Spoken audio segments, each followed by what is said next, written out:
to the JANT Radio Podcast. Hey, what's up, everyone? You are listening to JANT Radio, the podcast edition. Today is Monday, October 3rd. You are listening to episode 106. And today's episode is going to be shorter than previous episodes.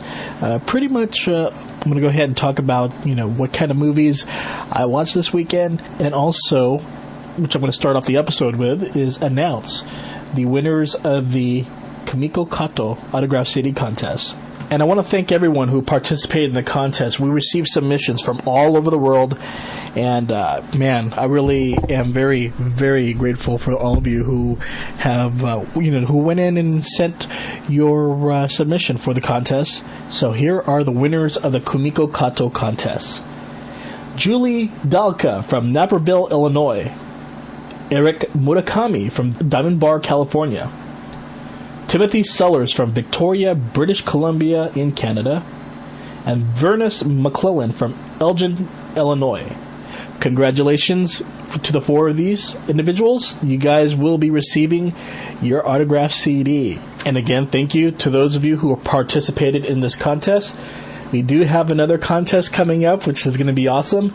I am just waiting for approval when to announce it. And when we do, I think many of you will be pleased. So just hold on tight for that. Anyway, let's see. What else? What did I watch this weekend? I think it's starting off from Friday. I watched Initial D. And this one is a Hong Kong movie that pretty much was directed by the guys who did Infernal Affairs and, man, many other movies. Wai Kung Lao, Shu Fai Mak.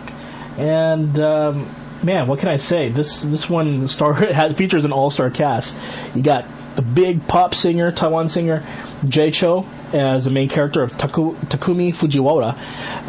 Takumi is pretty much a guy who's very shy, doesn't really speak much, and he, hangs around with, his buddies who are interested in racing.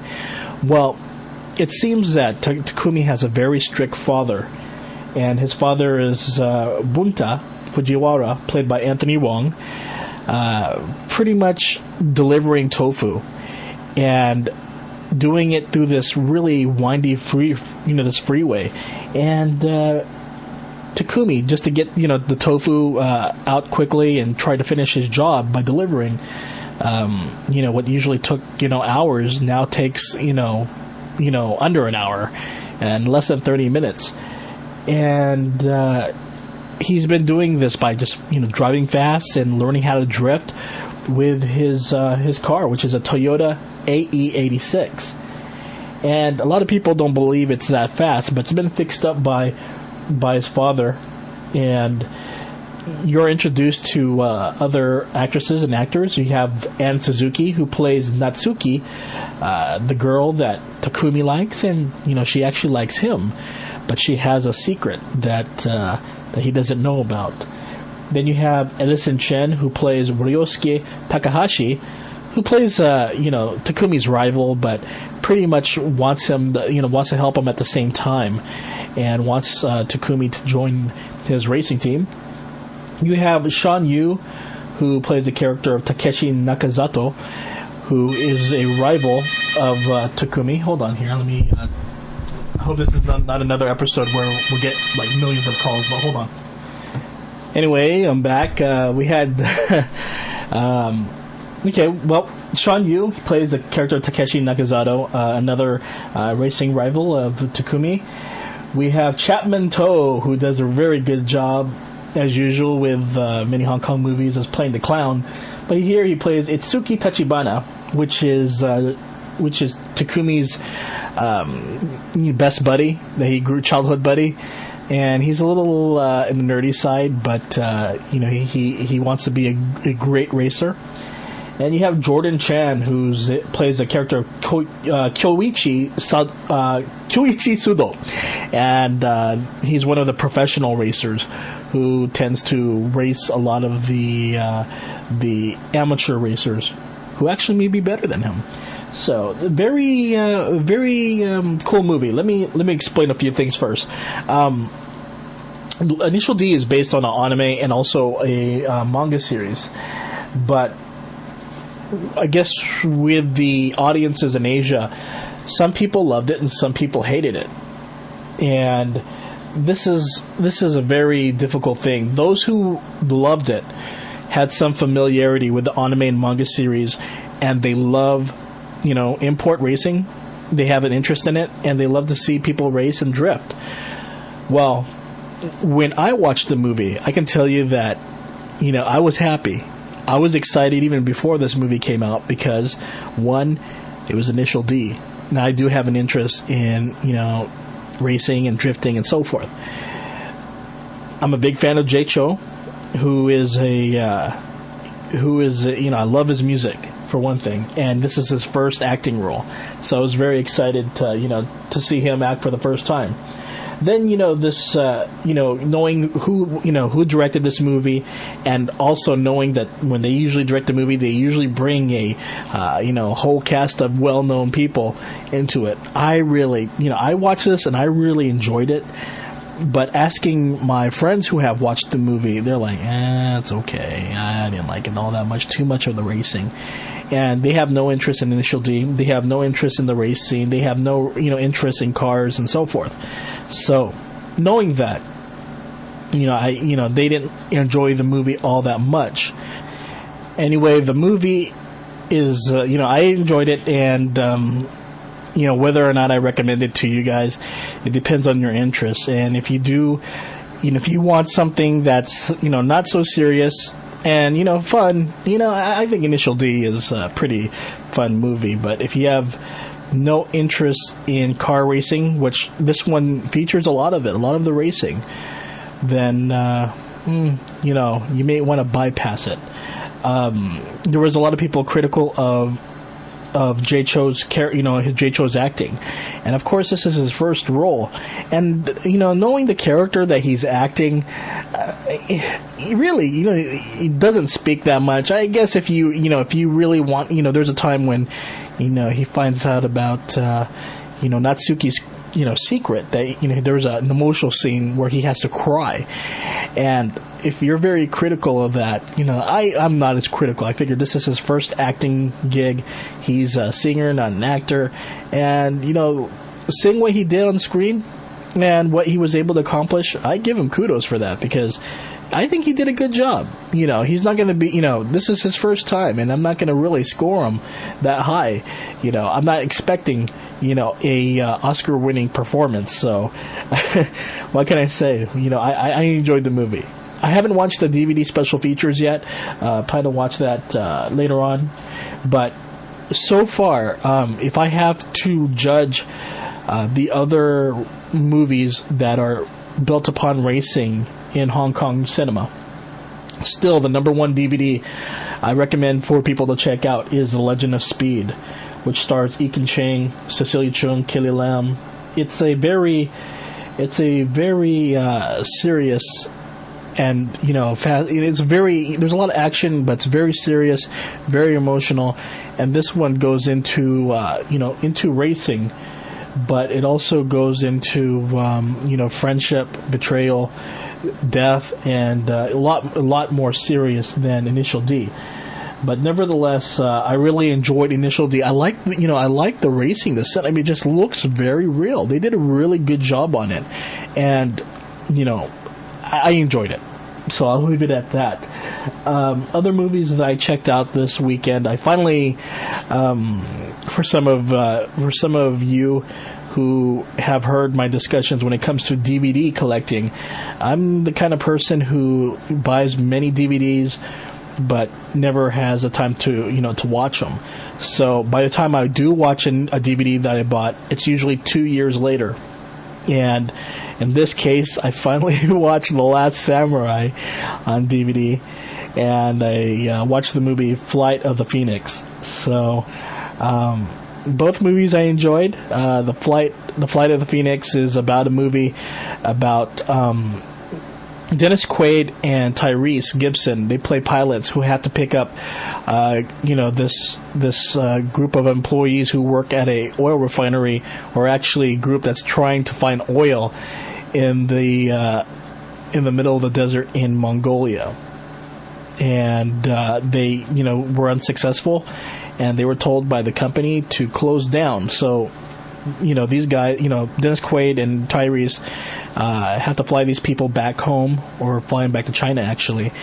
And while they were going home, there was a major storm in the desert, and they crash. And unfortunately, they don't know if they're going to live. They don't, they do have water, they do have tools that they packed into this big old giant airplane. But since they crashed, they have to worry about the elements. They have to worry about the sunlight, the storms, and also, the bandits that are, roaming around. And it was a very, very entertaining movie. I really liked it a lot.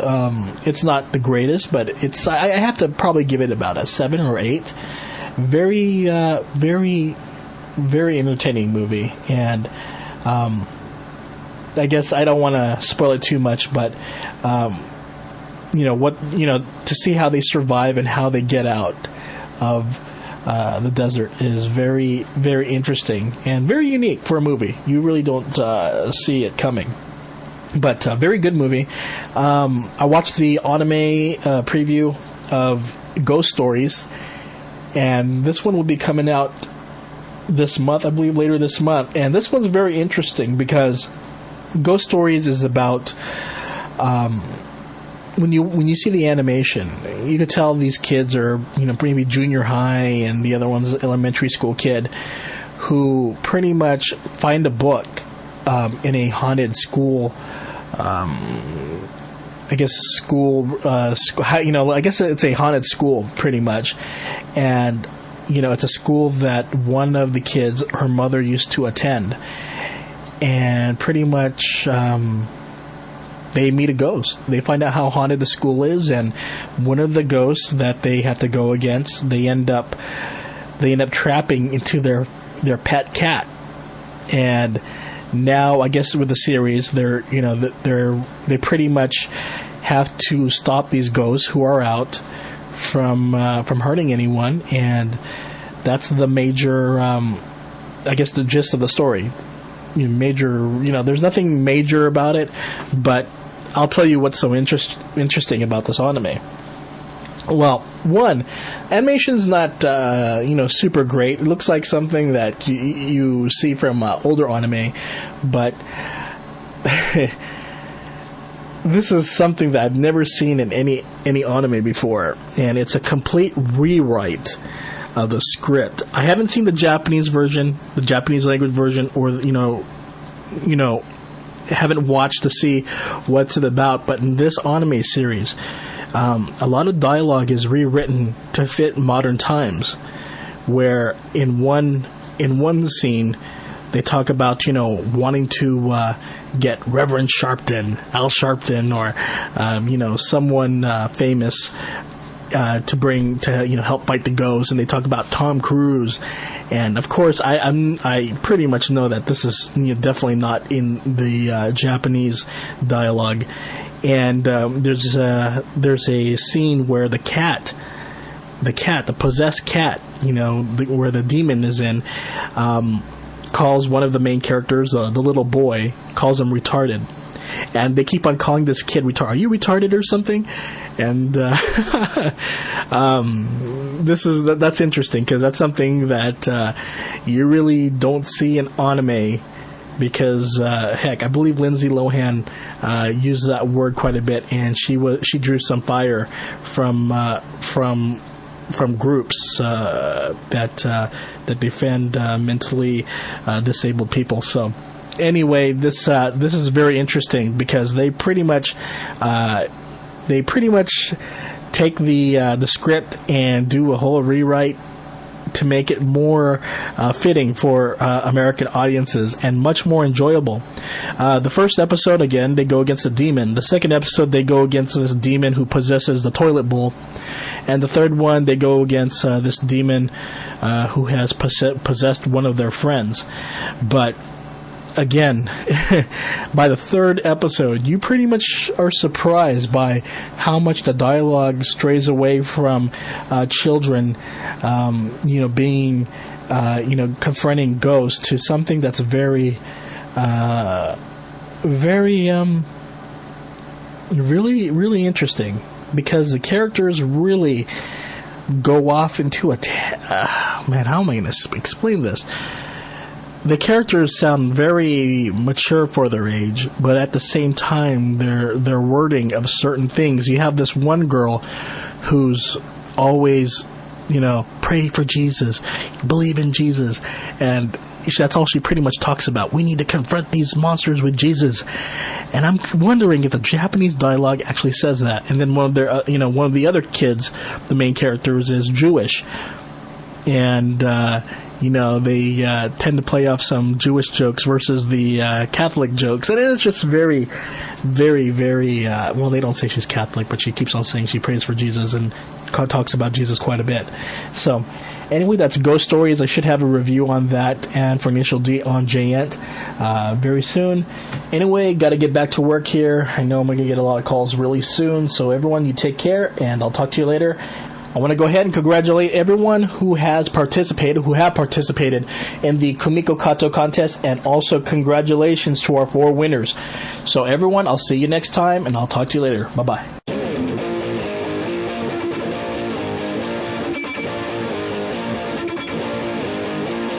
Visit JENT on the web at www.nt2099.com/J-ENT and email JENTradio at nt2099@gmail.com. See you next time.